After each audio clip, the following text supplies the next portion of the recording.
अस्सलाम वालेकुम नाज़रीन, आप यूट्यूब चैनल देख रहे हैं। मैं इमरान खान हूँ। अख्तर मेंगल साहब की पार्टी ने एक प्रोग्राम किया कोयटा में, और वो उनके वालिद अता मेंगल साहब के हवाले से उनकी बरसी पे प्रोग्राम होता है, और कोयटा में ये प्रोग्राम था। उसके बाद एक खुदकुश धमाका हुआ है। ये इस साल दूसरा मौका है पिछले चंद महीनों में कि अख्तर मेंगल साहब के ऊपर खुदकुश हमला किया गया है, और खुदकुश हमले में 13 अफराद अब तक शहीद हुए हैं, और कई लोग जो ज़मीन पे वहाँ गिरे हुए थे, जो देखा गया उस वक्त वो बहुत बड़ी तादाद में वहाँ ज़ख्मियों के बारे में बताया जा रहा है कि लगभग दर्जनों लोग वहाँ पे ज़ख्मी हुए हैं इस खुदकुश धमाके के नतीजे में। कुछ लोग कह रहे हैं 30 से ज़ायद हैं, कुछ लोग 40 का फिगर बता रहे हैं। लेकिन जो मकामी सहाफ़ी हैं उनका ये कहना है कि अख्तर मेंगल के एक करीबी साथी हैं BNP मेंगल के साजिद तरीन साहब, ये नायब सदर हैं, और ये भी इस वाक़े में 13 अफराद के साथ शहीद हो गए हैं। इससे पहले आपको याद होगा लखपास के मकाम पर जब अख्तर मेंगल साहब धरना देकर बैठे हुए थे और कोयटा में आना चाहते थे, तो वहाँ पे भी एक खुदकुश धमाका हुआ था, और उसमें भी कुछ नुकसान हुआ था। अब ये खुदकुश धमाका होना, इसके नतीजे में लोगों का शहीद होना, एक्चुअली अख्तर मेंगल साहब की लड़ाई तो इस वक्त रियासत के साथ है, लेकिन क्या इस मौके से कोई और फ़ायदा उठाना चाहता है, ये एक बड़ा सवाल है जो मौजूद रहेगा जब तक कि गैर जानिबदाराना इंक्वायरी नहीं होती। पता नहीं चलता कि वो कौन है जो अख्तर मेंगल साहब को खुदकुश हमले में निशाना बनाना चाहता है। वहाँ पे अख्तर मेंगल साहब के अलावा महमूद अचकज़ई और दाऊद शाह काकड़ जो पाकिस्तान तहरीक इंसाफ के रहनुमा, ये लोग भी मौजूद थे, और इनके निकलते ही फौरी तौर पर कुछ लोग कहते हैं कि विदिन मिनट्स ये धमाका हुआ है। जैसे ही ये लोग निकले वैसे ही धमाका हो गया, और ज़्यादा लोगों का ये कहना है कि इसमें मुमकिन तौर पे अख्तर मेंगल को टारगेट किया जाना था। खुशकिस्मती से वो भी महफूज रहे, महमूद खान अचकज़ई भी महफूज रहे, और दाऊद शाह काकड़ भी महफूज रहे। लेकिन ये बड़ा अनफॉर्चुनेट है कि 13 लोग इसमें शहीद हो गए। अब अख्तर मेंगल साहब ने क्या कहा इस दिन, ये मैं आपको बताऊँ। डॉक्टर मुबारक बलोच को 3 MPO के तहत कैद किया हुआ है, और 4 माह से उन्हें रिमांड पर रखा हुआ है। क्या मुल्क 2 लख्त करने वालों का कभी रिमांड दिया गया? क्या आइन तोड़ने वालों का रिमांड दिया गया? क्या मार्शल लॉ लगाने वालों का रिमांड दिया गया? ये तल्ख सवालात हैं जो अख्तर मेंगल साहब ने पूछे। उन्होंने कहा हमारी माओं और बहनों के सर से दुपट्टे उठाकर उन्हें पाबंदे सलासल किया जाता है। हमारे अकाबरीन इस धरती पर मौजूद नहीं है, इसलिए गीदड़ भी शेर बन गए हैं। आज सूबे के वारिस वो बने हैं वल्लाह जिनके घर से एक मुर्गी भी शहीद नहीं हुई। ये वो जो सूबे के अंदर जिनको हुकूमत बनाकर दी गई है, ये लोग तो जाली हुकूमत है और जाली किस्म के सियासतदान हैं। एस्टेब्लिशमेंट के कंधों के ऊपर बैठ के इन्होंने हमेशा इक़्तिदार हासिल किया है। संजरानी साहब आपको याद है एस्टेब्लिशमेंट के चेयरमैन सेनेट थे, फिर काकड़ साहब को बनाया गया बाकायदा वज़ीर आज़म निगरान, वो भी एस्टेब्लिशमेंट के आदमी है। अभी बुगटी साहब जो है ये पुराने एस्टेब्लिशमेंट के आदमी है, और इस वक्त इनको बनाया गया वज़ीर आला बलूचिस्तान। इस बारे में बात कर रहे हैं। फिर अख्तर मेंगल साहब ने कहा कि आज जिसको जमहूरी दौर कहा जा रहा है, इसमें आप तकरीर करो तो आपके ऊपर FIR काट दी जाती है कि आपने रियासत मुखालिफ तकरीर की है। ओ भाई, तुमने किस जानवर का नाम रियासत रखा हुआ है? काफ़ी जज्बाती खिताब किया अख्तर मेंगल साहब ने, और उनके ऊपर फिर उसके बाद हमला हुआ, और उस हमले के नतीजे में जो है वो 13 लोग शहीद हुए।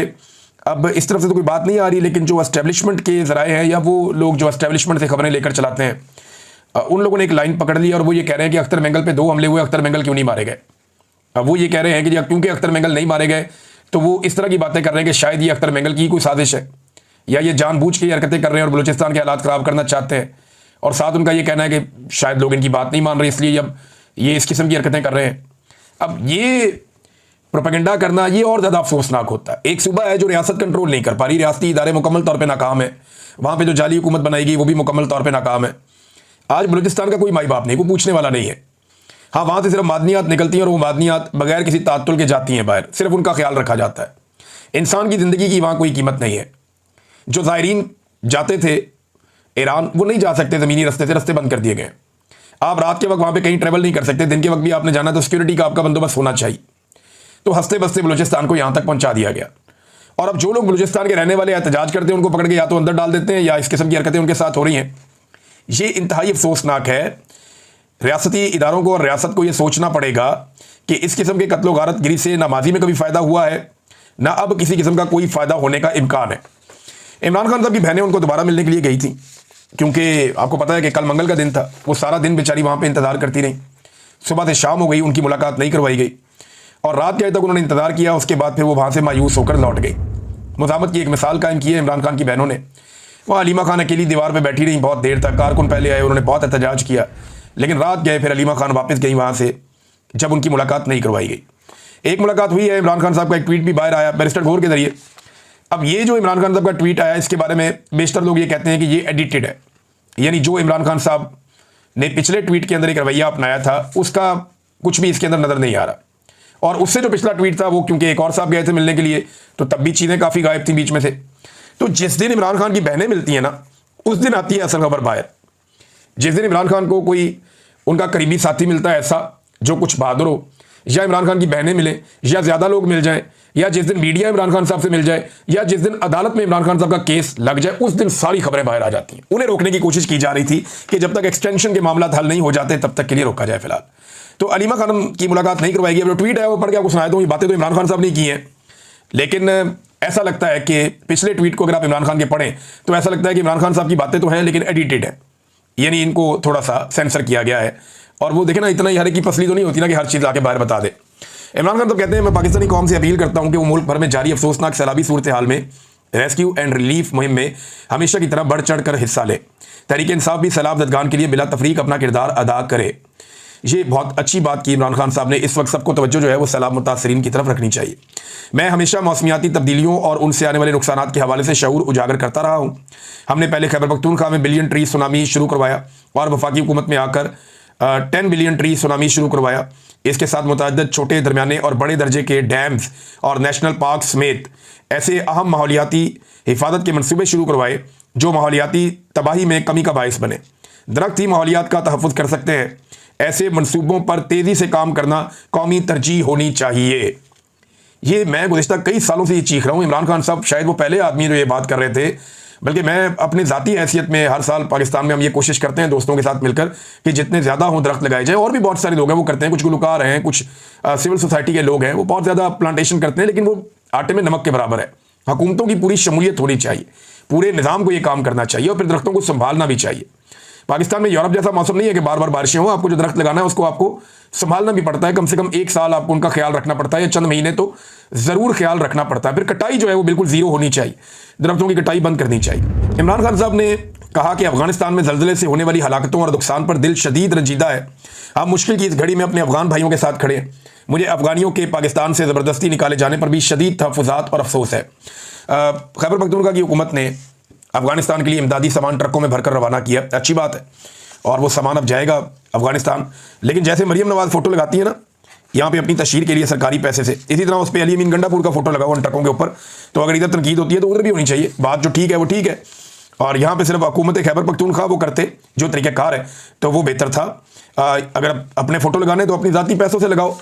ये सरकारी पैसों से अपनी ज़ाती तशहीर जो है वो ये नामुनासिब चीज़ है, चाहे कोई भी करे। फिर आगे इमरान खान साहब ने कहा कि खैबर पख्तूनख्वा में अपने ही लोगों पर ड्रोन अटैक्स और मिलिट्री ऑपरेशन फौरी तौर पर बंद होना चाहिए। अली अमीन गंडापुर समेत सूबाई हुकूमत को इस मामले पर भरपूर मज़ामत करनी चाहिए। पहले ही वो इलाके सैलाब की तबाही झेल रहे हैं। इन हालात में ऑपरेशन या ड्रोन हमले और अपने इलाकों से बेदखली जख्मों पर नमक छिड़कने के मुतरादिफ है। मेरी हदायत की रोशनी में तहरीक इंसाफ का ज़िमनी इंतखाबात के बाइकआउट का फैसला काबिल तहसीन है। कागजात नामजदगी वापस लेने वाले उम्मीदवारों भी दाद के मुस्तहिक हैं। जिन अरकान ने असम्बली की कमेटियों से इस्तीफ़ा दिया वो भी काबिल तारीफ़ हैं। इनको ये भी हदायत करता हूँ कि अगर इनके ज़ेर इस्तेमाल कोई गाड़ी या मुराद है तो चाबियाँ वापस करें और फौरी तौर पर मुराद वापस करें। पेशावर जलसे की हतमी तारीख का फैसला सितंबर में ही सैलाब की सूरत हाल देखकर मुशावरत से किया जाए। 3 साल जुल्म और जबर सहने और हक पर होने के बावजूद मैंने मुल्की मफाद में मुज़ाकरात की बात की, मगर मुझ समेत मेरे ख़ानदान से सियासी इंतकाम की इंतहा कर दी गई। हमारे लोगों पर सीधी गोलियां चलाई गईं और पार्लियामान में हमारे अपोजिशन लीडर को नाअहल कर दिया गया। इसके बाद मुज़ाकरात की गुंजाइश बाकी नहीं रहती। ये मुझ समेत मेरे ख़ानदान में से जिस मर्जी को कैद कर दें, मैं अपने मौक़िफ़ से पीछे नहीं हटूंगा और ना ही इनके आगे झुकूंगा। साबिक़ वज़ीर-ए-आज़म इमरान खान की अडयाला जेल में गुफ्तगू। ये जी इमरान खान साहब का ट्वीट है जिसमें उन्होंने वो सारी बातें की हैं जो मैंने अभी आपके सामने रखी। अब मैंने आपसे कहा था कि एक्सटेंशन के मामला हल होने तक कोशिश की जाएगी कि इमरान खान साहब के कोई अब स्टेटमेंट मज़ीद बाहर ना आए, रंग में भंग ना पड़ जाए। तो इसमें नाज़रीन मेरी खबर की तस्दीक की है राना सनाउल्लाह साहब ने। खबर के एक हिस्से की तो तस्दीक उन्होंने कर दी है कि जो मरी का एक, यानी पहले लंदन प्लान था, मरी प्लान है, तो मरी प्लान वाकई हुआ है। कुछ लोगों ने आकर शरीफ खानदान के लोगों से मुलाकात की है और कुछ चीज़ें तय पाई हैं। ये बात तो हुई है वहाँ पे। अब राना सनाउल्लाह साहब ने इसकी तस्दीक कर दी है। अब तसलसल है जी, एक्सटेंशन की तो तस्दीक हो गई कि एक्सटेंशन होने जा रही है। जिन शराइत पे होने जा रही है जो मैंने आपको बताई थी वो आप आने वाले दिनों में देख लेंगे। खबर का वो हिस्सा भी आपको साबित हो जाएगा कुछ अरसे में। तो एस्टेब्लिशमेंट ने ऐसा लगता है कि हामी भर ली है नवाज शरीफ साहब की शराइत पर कि ठीक है आप दे एक्सटेंशन, फिर बाकी काम करते हैं। इस पर राना सनाउल्लाह साहब ने बड़ी खुशी खुशी ये खबर सुनाई है और उन्हें लगता है कि इससे वो इमरान खान को और सिस्टम को काबू कर लेंगे। तो देखते हैं वो क्या करते हैं। अब आ जाए नाजरीन फ्लड्स की तरफ। सैलाब ने तबाही फेरी हुई है पूरे पंजाब के अंदर और ये तबाही अब सिंध की तरफ बढ़ती जा रही है। पाकिस्तानियों को विजिलेंट होना पड़ेगा। मेरी तमाम जो हमारी तंजीमें थी जो हमारे साथ काम कर रही थी, उन सब से मेरी गुजारिश है कि तगड़े हो जाएं। मैं भी आपके साथ शामिल होने जा रहा हूँ इस मरतबा फिर से सैलाब मुतासरीन की मदद के लिए। मुझे बहुत सारे लोगों ने टेलीफोन कॉल्स की, बहुत सारे लोगों ने रब्ता किया। उन्होंने कहा जी हमें आप पे भरोसा है, आपने पहले भी काम किया, आप लोग फिर काम करें। तो मेरे साथ लगभग उस वक्त कोई 400 के करीब लोग काम कर रहे थे।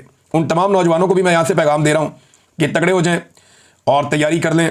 हम बहुत बड़े पैमाने पर सैलाब मुतासरीन की मदद करने जा रहे हैं और उसका आगाज़ मैं, क्योंकि पाकिस्तान तो अभी नहीं आ सकता, वो सिचुएशन आप जानते हैं और मुझे सबने मना किया है कि आपने पाकिस्तान नहीं आना, आप आएंगे आपको पकड़ लेंगे, फिर सैलाब आपका अंदर ही गुजर जाएगा। लिहाजा बाहर से मैं यहाँ पे आप लोगों के लिए फंड रेजिंग करूंगा। मुझे कुछ NGO जो बहुत अच्छा काम करती हैं, जिन्होंने बेहतरीन पाकिस्तान के अंदर और दुनिया भर में काम किया, गजा में काम किया, अफ्रीका में काम किया, दुनिया के कई ममालिक में काम किया, उन NGOs ने मेरे से रब्ता किया है। उनमें से कुछ को हमने शॉर्टलिस्ट किया है। उनके साथ मिलकर हम यहाँ से फंड रेजिंग करेंगे और पाकिस्तान में सैलाब मुतासरीन की मदद के लिए जो हमसे हो पाएगा वो हम करेंगे। इससे पहले अपनी ज़ाती कैपेसिटी में हमको थोड़ा बहुत कर रहे थे, लेकिन वो आटे में नमक के बराबर भी नहीं है। यानी हम एक इंडिविजुअल कैपेसिटी में आप बहुत थोड़ा सा काम कर सकते हैं। तो अब मैं आप सबको दावत देने जा रहा हूं कि आप सब इसका हिस्सा बन जाएं। बहुत जल्दी हम बहुत सारी चीज़ें अनाउंस करेंगे। हमारा जो पहला प्रोग्राम होने जा रहा है सैलाब मुतासरीन की मदद के लिए, वो यहाँ पे होगा मैनचेस्टर में।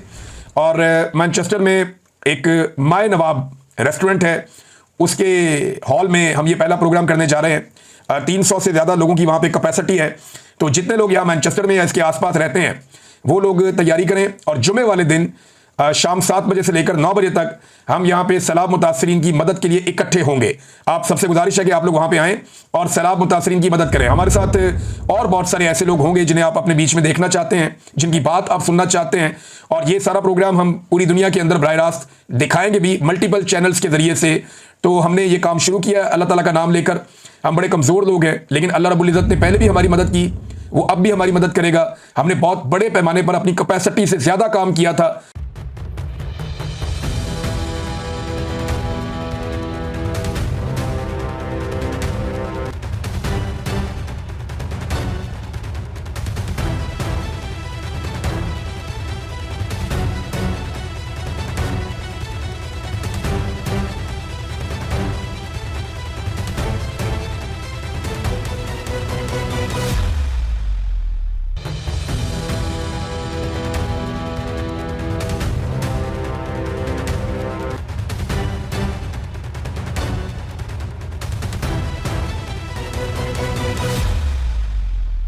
मुझे आज भी यकीन नहीं आता कि हम वो कर पाए थे। तो मुझे अल्लाह ताला से उम्मीद है कि बहुत बड़ी आजमाइश है पाकिस्तान पे। मैं वहां तो नहीं जा सकता, लेकिन यहां से जो कुछ मेरे से बन पड़ेगा मैं करूंगा। बहुत अच्छे और ईमानदार लोग हमारे साथ जुड़े हैं। मैं उम्मीद करता हूं कि वो भी हमें मायूस नहीं करेंगे और पाकिस्तानी भी नहीं करेंगे। ओवरसीज पाकिस्तानी जो यहाँ मैनचेस्टर के आसपास है वो लोग इकट्ठे हो जाएं। इसके बाद हम बाकी शहरों में भी आएंगे, लेकिन सबसे पहला प्रोग्राम जो है वो मैनचेस्टर में माए नवाब जो रेस्टोरेंट है, जो पुराना वाला, वहाँ पे ये एक तो बड़ा है बहुत, वो नया बना है वहाँ नहीं, जो एक ओल्ड वाला जिसको सब जानते हैं यहाँ पे, वहाँ पे ये प्रोग्राम है। जुमे वाले दिन शाम 7 बजे से लेकर 9 बजे तक 5 तारीख होगी। तो आप सबसे गुजारिश है कि यहाँ पे आएँ और सैलाब मुतासरीन की मदद के लिए हिस्सा डालें। भारत से बहुत बड़े पैमाने पर पानी अभी पाकिस्तान में दाखिल हो रहा है, लगातार दाखिल होता चला जा रहा है। और जो इतलात हैं इस हवाले से वो मैं आपके साथ शेयर करता हूँ। ये बड़ी खौफनाक इतलात हैं और एक एक तफसील यहाँ पे मेरे पास लिखी हुई है। इस वक्त हमने सारा डाटा इकट्ठा किया है कि भारत के कौन कौन से डैम के जो दरवाजे हैं वो मुकम्मल तौर पर उनके गेट खुले हैं और वो सारा पानी जो है वो 2 दरियाओं में बहुत तेज़ी से दाखिल होने जा रहा है, सतलुज में और चनाब में। चनाब का जो पानी है वो झेलम तक और उससे ऊपर जो आप चले जाते हैं जंग तक, वहाँ तक तबाही मचाता है और फिर ये दरिया सिंध में जाके गिरता है। इसी तरह जो आपका रावी का और सतलुज का पानी है ये भी दरिया सिंध की तरफ जाता है। रावी ने जो कुछ किया वो आपके सामने है। रावी में लगातार पानी की जो सतह है वो बार बार बुलंद होती है और अभी मजीद पानी का एक रैला रावी में दाखिल होने जा रहा है। जबकि सतलुज के हालात बताए जा रहे हैं कि सबसे ज़्यादा खौफनाक हैं। ब्यास के इलाके में जो कैशमेंट एरिया वहाँ पे बारिश रुकी नहीं रही, ना ही हिमाचल के इलाकों में बारिश रुक रही है और वो अगले चंद दिन जारी रहेगी। तो ये सतलुज बहुत बड़ा खतरा है मुल्तान के लिए। जो कुछ मुजफ्फरगढ़ में हो रहा है वो आपके सामने, और कसूर से ऑनवर्ड जनूबी पंजाब तक ये तबाही फैलाता हुआ जा रहा है और आगे ये पानी अभी जनूबी पंजाब और फिर सिंध में दाखिल होगा। जब ये सिंध के अंदर, क्योंकि देखें कल से ये पानी, यानी आज के दिन से आप ये समझ लें कि अब ये सिंध के अंदर दाखिल होना शुरू हो जाएगा। अब यहाँ सिंध में पानी बढ़ेगा। पाकिस्तान कैसे मैनेज करता है ये बहुत इंपॉर्टेंट है। कौन से बंद तोड़े जाते हैं, बैराजों को कैसे बचाया जाता है, जो आपके हेड्स हैं उनको कैसे बचाया जाएगा और पानी से कैसे निपटा जाएगा, ये बहुत इंपॉर्टेंट है। दरियाए सिंध जो है उसकी अपनी हालत तकरीबन उतनी ख़राब नहीं है। अगर खुदा न खास्ता इस वक्त पाकिस्तान के बलाई इलाकों में या अफगानिस्तान साइड के ऊपर ज़्यादा बारिशें होती हैं और दरियाए काबुल, दरियाए कुनहार और यहाँ से पानी दरियाए सवात से आता है तो फिर सूरत हाल मज़ीद ख़राब हो सकती है। क्योंकि एक दिन पहले यह भी रिपोर्ट हुआ कि दोबारा से खैबर पख्तूनख्वा के जो अपर एरियाज हैं वहां पे एक मरतबा फिर बुनेर में बड़ी शदीद बारिश और बहुत तेज पानी का एक फ्लो आया है और वहां पे वार्निंग्स भी जारी की गई हैं, ऐलानात भी किए गए हैं। तो ये सिचुएशन खुदा न खास्ता बनी तो फिर काबू करना मजीद मुश्किल हो जाएगा। तो पाकिस्तानियों से गुजारिश है कि वो तैयार रहें। बहरहाल ये एक बड़ा सैलाब आ रहा है, लेकिन हुकूमतों की कमजोरी भी हमें साथ साथ दिखाई दे रही है। उनकी तवज्जो जो है वो ज़ाती तशहीर की जानिब है। अब एक जो है वो आपको पता है कि एक बड़ा इशू उठ गया था मरियम नवाज की मस्जिद में तस्वीर के हवाले से, तो उसका मरियम नवाज ने नोटिस ले लिया है। खबर कितनी जारी की वो आप देख लें। पंजाब की वज़ीर आला मरियम नवाज शरीफ ने मस्जिद पर अपनी तस्वीर का सख्त नोटिस लेते हुए डिप्टी कमिश्नर मंडी बहाउद्दीन से वजाहत तलब कर दी। मस्जिद पर वज़ीर आला मरियम नवाज की तस्वीर लगाने पर डिप्टी कमिश्नर की सरजनिश हो गई। मरियम नवाज ने ज़िली इंतजामिया और सरकारी इदारों को अपनी तस्वीर के हवाले से SOPs पर अमल दरामद करने की हिदायत कर दी। ये SOPs क्या है ये तो ज़रा कौम को बताया जाए। खाने के हर डब्बे के ऊपर फोटो होना चाहिए, हर जगह पे इनको फोटो लगाना है, और जो फोटो नहीं लगाएगा उसका ये क्या SOP का हिस्सा है। बहुत सारे जो लोग फ्लड्स में काम कर रहे हैं मुझे कहते हैं कि मरियम नवाज का फोटो हम नहीं लगाते, वो हमें चीज़ नहीं बांटने देते। अभी हम काम शुरू करने लगे हैं ना, रोक के दिखाना। हम बताएंगे कि कैसे लोगों को खाना खिलाना है, हम बताएंगे कैसे लोगों को मदद पहुंचानी है, हम बताएंगे कि कैसे लोगों को, ये सारा मुझे आइडिया है कि क्या करना है। ये नहीं रोक पाएंगे, ये नहीं रोक पाएंगे, क्योंकि जब आप आवाम के लिए काम करने निकलते ना नेक नियति से, तो इन जैसे नहीं रोक पाते, ना ये रोक पाएंगे। अभी जो ये हरकतें कर रहे हैं ये इनको लग पता जाएगा आने वाले दिनों में। ये जो तस्वीर वाला मामला है इस पर नोटिस तो लिया है, लेकिन क्या इंतजामिया को मरियम नवाज ने मना किया कि आज के बाद मेरी फोटो नहीं लगानी, ना किसी लैट्रीन पे, ना किसी अस्पताल पे, ना किसी और जगह पे, ना किसी खेमे पे, ना किसी खाने पे, ना किसी डब्बे पे, ना किसी राशन पे, हर जगह ये अपनी फोटो चिपका रही हैं और यही चल रहा है। जाती तशहीर के मामला है ना। गंडापुर ने भी एक अजीबोगरीब हरकत की है। वो जर्मन सफीर उनको मिलने के लिए आए हुए थे, वो बैठे हुए बात कर रहे थे, सामने मीडिया था, तो एकदम अपने बंदे को, वो बेचारा मुलाजिम है यार वहां पे, गरीब आदमी काम करता है, उसको डांट के बिठा दिया पीछे और उसको सुना दी खड़ी खड़ी कि जनाब गुलामों वाली सोच है तुम्हारी, तुम ज़ेनी गुलाम हो, जर्मन सफीर आया तो आया, वो बैठा रहे, इंतजार कर लेगा, क्या फर्क पड़ता है यार। ये क्या भैया भाई, ये तो रंगबाजी है, ये गंडापुर की रंगबाजी है और कुछ नहीं है। ये जर्मन सफीर के आगे तो इनकी आवाज़ नहीं निकलनी। वहां तो ये बहुत अच्छे तरीके से बात करते हैं कि जर्मन सफीर मिलने के लिए आया, यहां बैठ के लोगों के सामने जनाब मैं बहुत बड़ा हीरो हूं, बहुत बड़ा, भाई घर पे मेहमान आया, उसको आपने इज्जत देनी होती है। आप ये कह सकते हैं कि ठीक है उन्हें वेट कराएं, मैं जरा सहाफ़ियों से बात कर लूँ। आप सहाफ़ियों को कह सकते थे कि जी क्योंकि एक एम्बेसडर मिलने के लिए आए, हमने उनके साथ भी बात करनी है, तो मैं जरा जल्दी वाइंड अप कर लेता हूँ। यह है एक नॉर्मल बिहेवियर। ये ना मुफ्त में मशहूर होने के लिए ना, अपने आप को बताने के लिए कि मैं बहुत बड़ा, मैं कोई गुलाम नहीं हूँ, मेरे अंदर कोई गुलामी वाली सोच नहीं है। और भाई वो इमरान खान ही है जिसने एब्सोल्युटली नॉट कहा था, और वो लॉजिकल था। उसने कहा था कि हम कोई गुलाम है, हम आपकी बात नहीं मान सकते, ये बात थी लॉजिकल। ये किसी आए हुए मेहमान को इस तरीके से डील करना, और एक गरीब मुलाजिम को सिर्फ इसलिए कि वो आपके पास तनख्वाह पे काम करता है आप उसको धुतकार के पीछे बैठा देंगे, ये तरीकाकार गलत है। और ज़ेनी गुलाम करार दे देना, गुलामों वाली सोच है तुम्हारी, ये कह देना, ये ज़्यादती है। इससे आप हीरो नहीं बनेंगे। अली बिन गंडापुर साहब आपकी इज्जत में इजाफा नहीं होगा। नाज़रीन, शहबाज शरीफ साहब की चीन में बढ़ चढ़ के इज्जत अफजाई हो रही है, मुंह ही नहीं लगा रहा। प्यूटन से इनको मिलना था तो चंद कदम जाके वो मोदी शुदी के साथ सबके साथ वो वॉके शौके कर रहा है, हर एक के साथ वो अच्छे तरीके से मिल रहा है प्यूटन। लेकिन शहबाज शरीफ साहब चंद कदम गए पीछे से, आवाज़ देकर जाकर मिले हैं जनाब प्यूटन को, और वहाँ पे फिर रेस्क्यू करने के लिए आर्मी चीफ पहुंचे हैं। तो शहबाज शरीफ साहब की वैल्यू खत्म हो गई, क्योंकि सारे जानते हैं कि असल हुक्मरान तो ये है पाकिस्तान के, जो बात करनी है वो इनसे करो। ये तो अर्दली लगे हुए हैं, इनको रहने दो पीछे। और वो तस्वीरों में आप देख भी रहे हैं बेचारे शर्मा शर्मा के पीछे पीछे खड़े हैं। कॉन्फिडेंस ही फारग हुआ है शहबाज शरीफ साहब का। और मिलते कि इनको छोटे छोटे मुल्क नहीं है सेंट्रल एशिया के, इनको मिलकर इनके साथ खुशगपियां करके और तस्वीरें बना के और सोशल मीडिया पर लगाते हैं कि जनाब शहबाज शरीफ छा गया, तो ये हो गया, तो वो हो गया। तो कुछ नहीं हो गया, ईजी हो जाए। यही प्यूटन था, यानी शहबाज शरीफ आवाज देता है, दे के रोकता है, चंद लम्हे बात करता है, फोटो बन जाती है, वीडियो बन जाती है। जनाब बहुत बड़ी मुलाकात हो गई।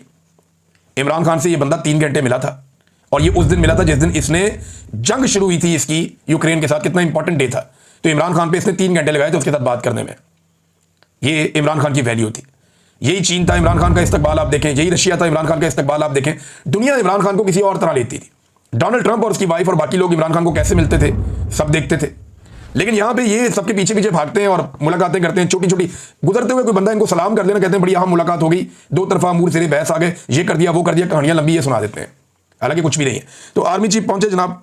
अब आर्मी चीफ की इज्जत होनी थी, और इनकी इज्जत अफजाई तो पहले से ही हो रही है।